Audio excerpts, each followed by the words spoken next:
que mais que eu encontro, Thales? Você também encontra e percebe que a hierarquia também se dá entre agentes. Como assim, Thales? A hierarquia vai se dar entre agentes? Se você parar para pensar, você vai observar o seguinte: quem é que está na presidência? O presidente. Quem é que está no ministério? O ministro. Quem é que está na PRF? O superintendente. O presidente é superior ao ministro, o ministro é superior ao superintendente. E aqui no Senado, o presidente é superior ao diretor-geral. E no TSE? No TSE, com relação ao TRE, funciona do mesmo jeito. E aí, você vai ter lá o presidente do TSE, o presidente, diretores e tudo mais do TRE. E aí você percebe o seguinte, que esse papo que estamos tendo agora sobre o poder hierárquico entre órgãos, mas também acontece entre agentes, é um fenômeno que acontece no executivo, legislativo, judiciário. Ok? Então, eu quero trazer para vocês. Aqui é o exemplo de uma autarquia. Lembrando que uma autarquia é uma pessoa jurídica que está na nossa administração indireta. E o que é essa autarquia? Quem é essa autarquia? INSS. E eu estou te mostrando, sabe o quê? Órgãos do INSS. Ligados entre si por uma relação de hierarquia. O que eu percebo? Eu percebo que realmente existe hierarquia entre os órgãos, todos de uma mesma pessoa, que é a autarquia, chamada INSS, na administração indireta. E aqui eu tenho a presidência, eu tenho o presidente. E aqui, se eu tenho o gabinete, eu vou ter o servidor. E o presidente é superior hierárquico ao seu assistente, que atua no gabinete. Hierarquia entre órgãos e agentes. Mas tudo dentro da estrutura de uma mesma pessoa jurídica. Bacana? Outra coisa eu quero te falar, que é o seguinte, tá? Quando eu falo dos poderes políticos ou poderes da República, nós temos o executivo, o legislativo e o judiciário. Os três podem sim exercer função administrativa. Olha aqui o executivo, ele exerce função administrativa. Olha o legislativo, pode exercer função administrativa. Olha o judiciário, pode exercer função administrativa. Então, se eu te perguntar, todos os três poderes, tanto o executivo, quanto o legislativo, quanto o judiciário, podem sim exercer função administrativa. Portanto, a função administrativa não é exclusiva do executivo. Outra coisa que eu quero te lembrar, caro aluno, é que onde tem função administrativa, eu tenho a administração pública. E eu tenho o poder hierárquico da administração pública, no qual nós estamos estudando. Vou repetir. Onde eu tenho função administrativa, eu tenho a administração pública. E a administração pública tem o poder hierárquico que nós estamos estudando. De novo, no poder judiciário eu tenho função administrativa. E onde tem função administrativa, eu encontro a administração pública. E onde tem a administração pública, eu encontro o exercício do poder hierárquico. Então, eu quero que você guarde para a tua prova que o poder hierárquico é da administração pública na função administrativa, que o poder hierárquico é da administração pública na função administrativa, até mesmo no legislativo, até mesmo no executivo. Eu quero que você lembre que o poder hierárquico é um poder da administração pública na função administrativa, quando exercida no poder judiciário. E eu concluo esse slide dizendo que a administração pública está nos três poderes, no exercício da chamada função administrativa, ok? Então eu quero que você ligue o poder hierárquico com a função administrativa. Não ligue o poder hierárquico à função jurisdicional. Não ligue o poder hierárquico à função legislativa. Ligue o poder hierárquico à função administrativa. Nessa aula de revisão, que é mais que eu estou revendo com vocês. Veja, não é uma aula didática de aprendizado. É uma aula de revisão que você está tendo aqui comigo.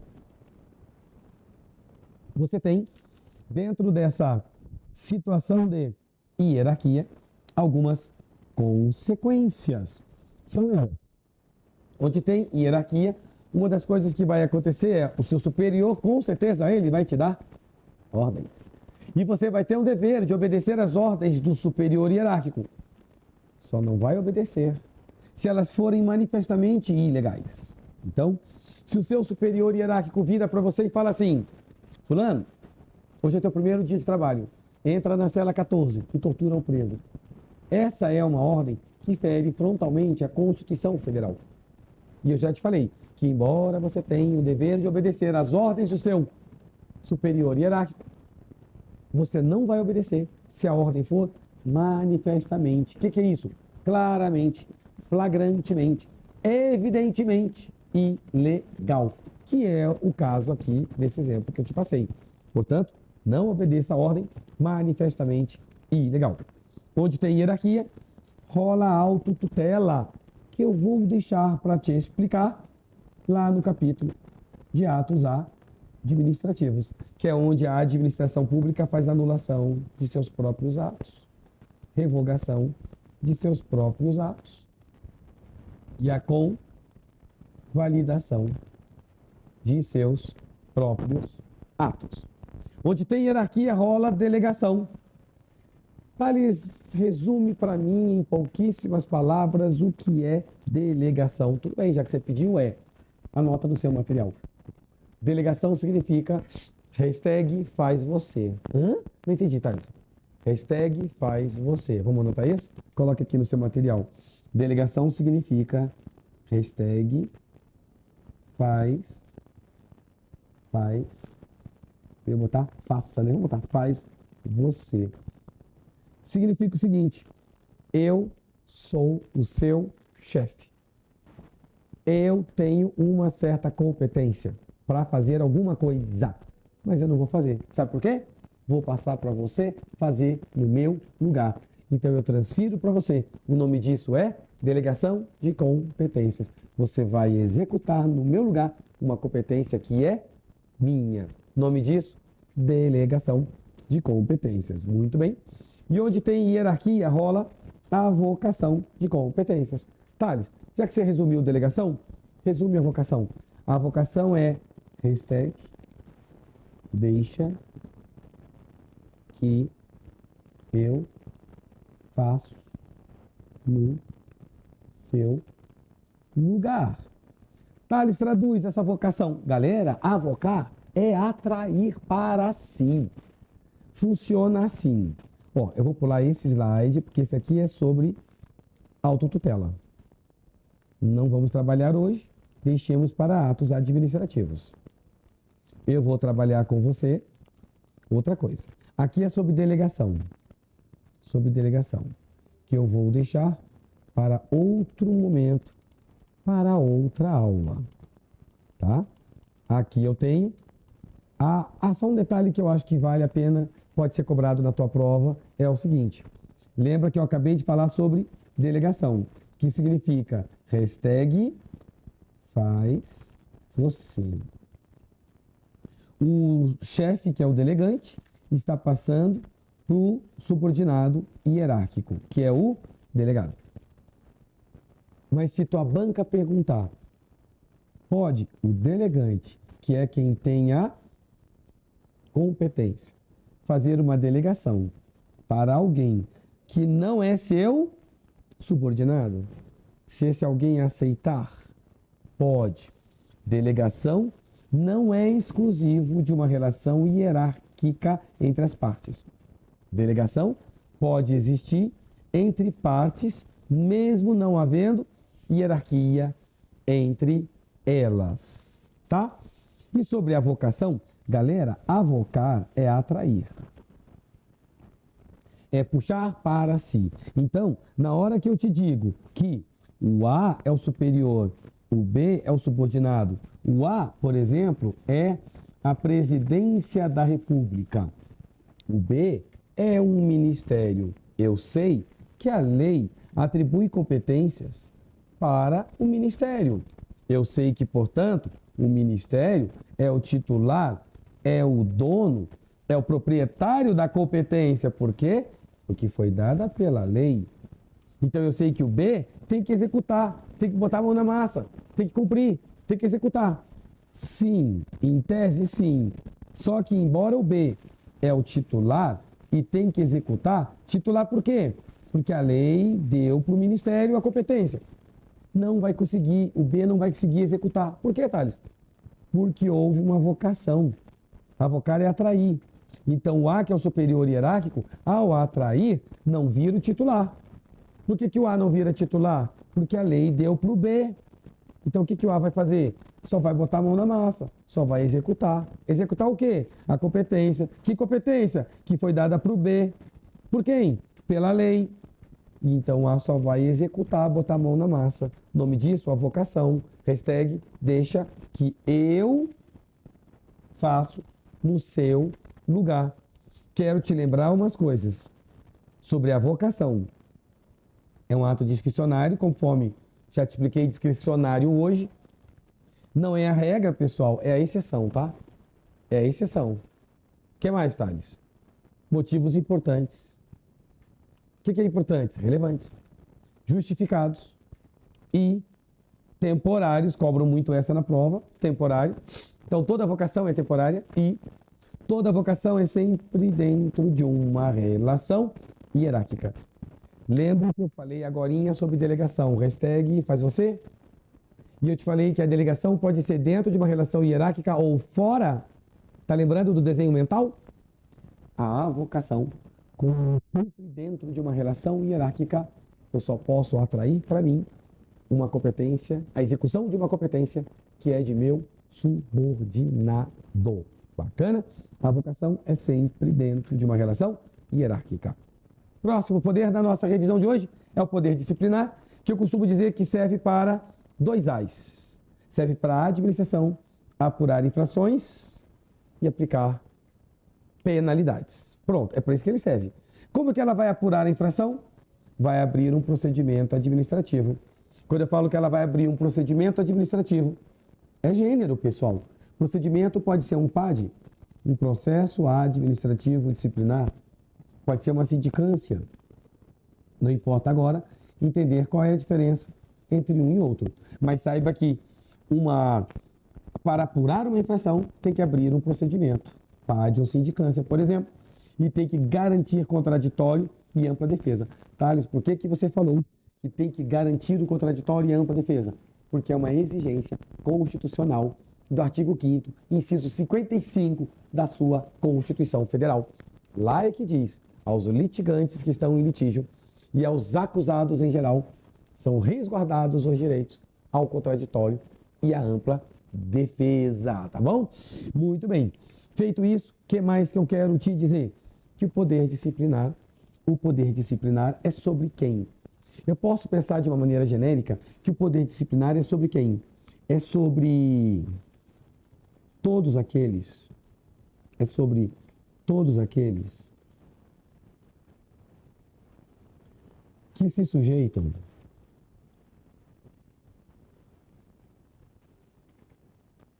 à disciplina interna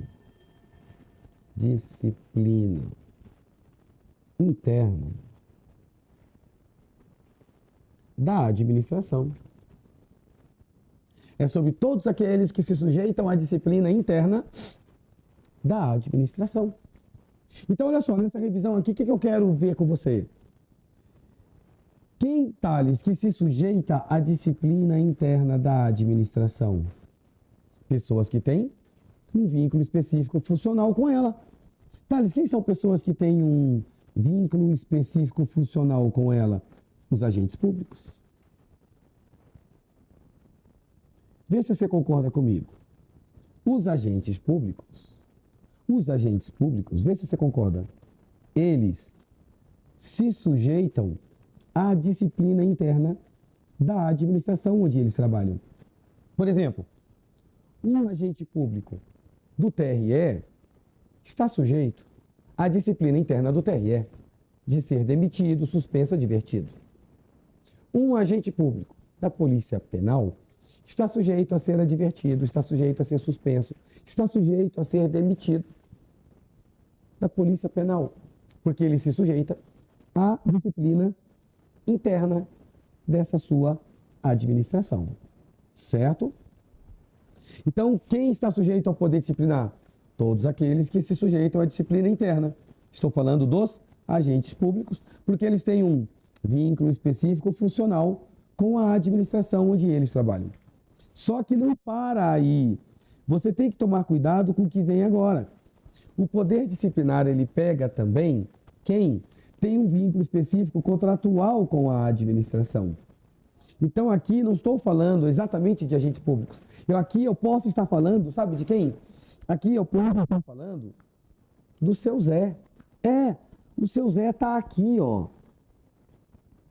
Aí o seu Zé participou de uma licitação com o Estado. E o seu Zé, ao participar da licitação com o Estado, ganhou a licitação. E o seu Zé assinou um contrato com a administração. E o seu Zé agora tem regras contratuais para obedecer. E se ele não obedecer, ele está sujeito a ser penalizado. Vai ter que sofrer sanções contratuais. Por que, seu Zé? Por que o coitadinho do seu Zé vai sofrer sanções contratuais? Por causa do poder disciplinar que o Estado tem sobre ele. E por que o Estado tem poder disciplinar sobre o seu Zé? Porque tem um vínculo específico contratual com o Estado. E por que o seu Zé tem um vínculo específico contratual?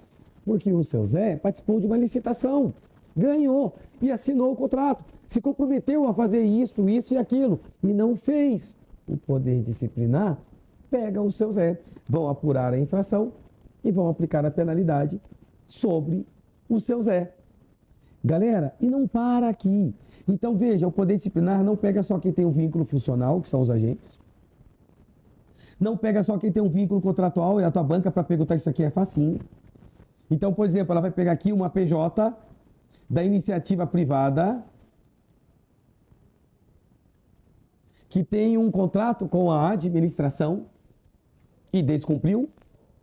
Vai pegar também, olha só, pessoas que se sujeitam à disciplina interna da administração. Pensa no preso. O preso está sujeito à disciplina interna da penitenciária? Thales, ele está, né? Porque na hora que ele entra na penitenciária, o preso está sujeito à disciplina interna de ser punido pela penitenciária. Thales, punido como? Bom, tem isolamento, perde direito de visita, aquela história de 3 dias de trabalho, reduz um dia de pena, chamamos isso pelo nome de remissão da dívida. Ele perde. Então você vê que um preso está sujeito à disciplina interna. Ele pode ser punido pela disciplina da penitenciária. Por quê? Porque por estar sujeito à disciplina interna, o preso, então, tem que obedecer às regras. Se não obedecer, vão apurar as infrações, vão aplicar as penalidades com base no poder disciplinar. Bacana? E por último, pensa também no aluno da escola pública. Porque o aluno é como se fosse o preso, né? O aluno da escola pública, esse aluno, por exemplo, da UFG, é uma autarquia. Esse aluno da UEG é uma autarquia. Galera, esse aluno está sujeito à disciplina interna da administração, ou seja, da UFG, ou seja, da autarquia. Ele tem regras a cumprir, ele tem que obedecer, senão ele vai ser punido. Thales, me dá uma punição para o aluno da autarquia chamada UFG. Ele pode ser suspenso das aulas. Thales, me dá outra punição. Ele pode ser expulso da universidade pelo reitor. Isso é poder disciplinar. Por quê? Porque é um aluno. E daí? É um aluno sujeito à disciplina interna. E por que ele está sujeito à disciplina interna? Porque ele se comprometeu. E como que ele se comprometeu? Fazendo a matrícula. Bacana? Então, essas são as características do poder disciplinar sobre os agentes públicos, tá? Do poder disciplinar sobre os que têm um contrato com o Estado, vínculo específico contratual, do poder disciplinar sobre alunos da escola pública, sobre os presos, reeducandos numa penitenciária, sobre vencedores de uma licitação por causa do contrato, ok? Então você vê que o poder disciplinar, ele é bem bacana e não é difícil de ser compreendido. Bacana? O poder disciplinar também, eu quero te dizer o seguinte, poxa, Se a administração ela pode, com base no poder disciplinar, apurar infração do camarada para aplicar penalidade, abrindo procedimento, mas ela é obrigada a dar contraditório e ampla defesa, ela é obrigada, aqui no Brasil, não se fala mais, não existe mais termo de declaração e verdade sabida. Por quê? Porque esses dois institutos eram utilizados em uma época em que se dispensava contraditório e ampla defesa. Então, hoje, se você assinar um termo onde você confessa que cometeu uma infração, você vai ter contraditório e ampla defesa. Hoje, se o seu chefe souber da verdade, viu você cometendo uma infração, você tem direito a contraditório e ampla defesa. Na época dos institutos do termo de declaração e da verdade sabida, isso não existia, não havia obrigatoriedade de se dar contraditório e ampla defesa. Por isso que esses institutos não mais subsistem, ou seja, não mais existem no Brasil, ou seja, no ordenamento jurídico pátrio, ou seja, nas nossas leis brasileiras. Próximo poder aqui na nossa revisão para a Polícia Penal é o chamado poder regulamentar ou normativo. Nesse poder regulamentar ou normativo, ele é um poder que eu quero te dizer o seguinte, primeiramente, aqui está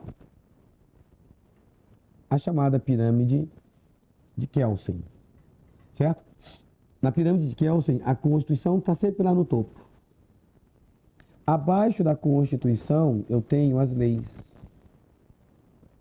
Aqui você estuda direitinho as leis, lá com o professor de Direito Constitucional. Leis feitas pelos órgãos do Poder Legislativo. Um exemplo disso é que você tem uma lei, por exemplo, de 2002, uma lei que trata dos seus cargos da Polícia Penal. Uma lei que diz que esses cargos da Polícia Penal vão ser preenchidos através de concurso público.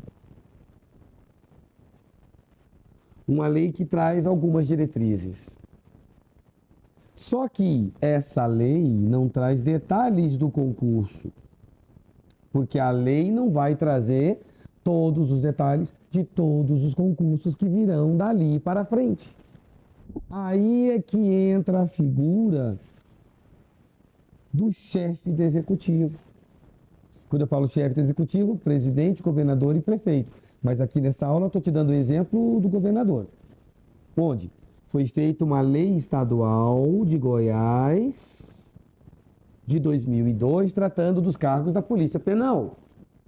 Falando que esses cargos vão ser preenchidos através de concurso. Daí, entra a figura do chefe do executivo e faz um documento que se chama decreto regulamentar. Esse decreto, só para você ter uma ideia, foi lançado ontem. Foi lançado ontem. Esse decreto foi lançado no dia, quer ver? Hoje é dia 28 de junho, né, de 2024. Foi lançado no dia, esse decreto foi lançado no dia 26 de junho de 2024. Esse decreto, ao ser lançado, o que ele trouxe? Detalhes. Ele detalhou essa lei. Ele detalhou o concurso. Então, veja, nós temos um decreto regulamentar assinado pelo nosso governador, que é um chefe do executivo, onde a finalidade desse decreto, qual foi? A finalidade desse decreto, que está aqui, ó, com vários artigos, pessoal, foi para detalhar a lei. Esse decreto detalhando essa lei, complementando a lei, colocando as matérias, as disciplinas que vão cair na prova, porque a lei falou, é por concurso.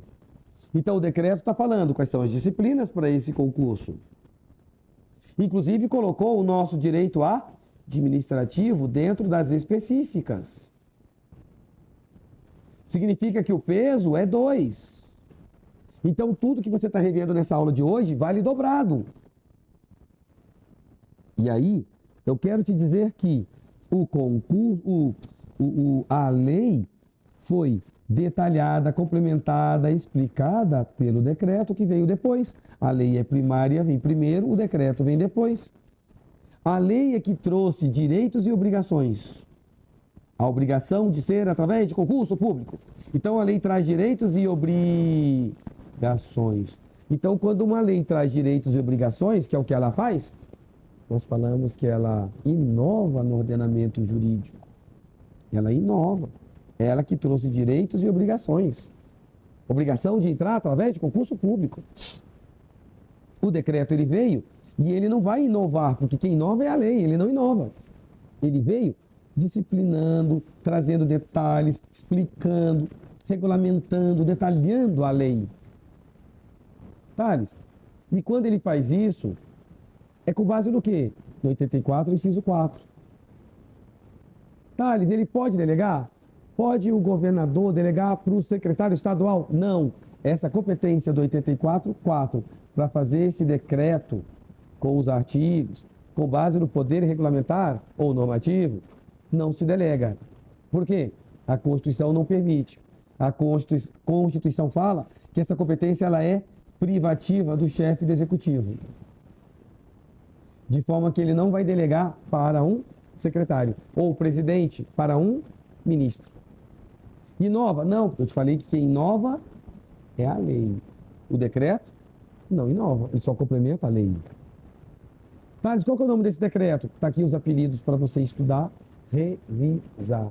Mas é muito comum falar que dentro desse poder que estamos estudando, que é o poder regulamentar,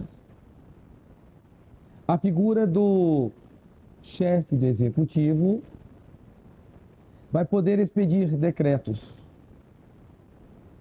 e regulamentos. Onde você vai encontrar a parte do regulamento, são os artigos. Artigo 1º, vai cair direito administrativo. Artigo 2º, direito administrativo é peso 2. Artigo 3º, direito administrativo é a matéria mais fofinha de todas. Isso aqui está nos artigos, no regulamento. E o decreto, assinado pelo chefe do executivo, ele apresenta os artigos que é o regulamento, e não só apresenta, como ele aprova. Ele aprova o regulamento, ele apresenta o regulamento. Daí falamos em decretos e regulamentos. Ou, se preferir, decreto regulamentar. Se preferir, decreto regulamentador. Bacana? E esses outros apelidos que você vai revisar para sua prova de concurso. Tem que tomar cuidado, porque às vezes pode acontecer de dentro do decreto vir alguma coisa fora da lei. Eu não acabei de falar para você que a lei disse que era para preencher os cargos através de concurso? Vai que um artigo diga que não precisa de concurso. Então é um artigo que está ferindo a lei. Então ele é um artigo contra a lei. E o que nós vamos fazer com um artigo contra a lei? A própria administração que fez o decreto anula o artigo 3º. Se não, judiciário anula o artigo 3º. Mas eu quero que você fique muito atento a essa terceira possibilidade, que é a possibilidade, no caso, na esfera federal, do Congresso Nacional. Não vai falar na tua prova anular, vai falar na tua prova sustar. Sustar significa suspender os efeitos. Então, o Congresso Nacional ele vai suspender os efeitos do quê? Do ato normativo. Que ato normativo? Esse artigo aqui, que é contra a lei. Por quê? Porque ele exorbitou. O que exorbitou? Extrapolou, ultrapassou, exagerou, foi além do poder que tinha de regulamentar. Do poder de regulamentar a lei. Então, quando fere a lei, aquele artigo contra a lei deve ser anulado pela própria administração, anulado pelo Poder Judiciário no controle de legalidade ou ainda sustado pelo Congresso Nacional. Quer errar na prova? É você falar que ele vai ser anulado pelo Congresso Nacional. Quer errar na prova? É você falar que ele vai ser anulado pelo Senado. Não, cara, não é Senado, é o quê? Congresso Nacional.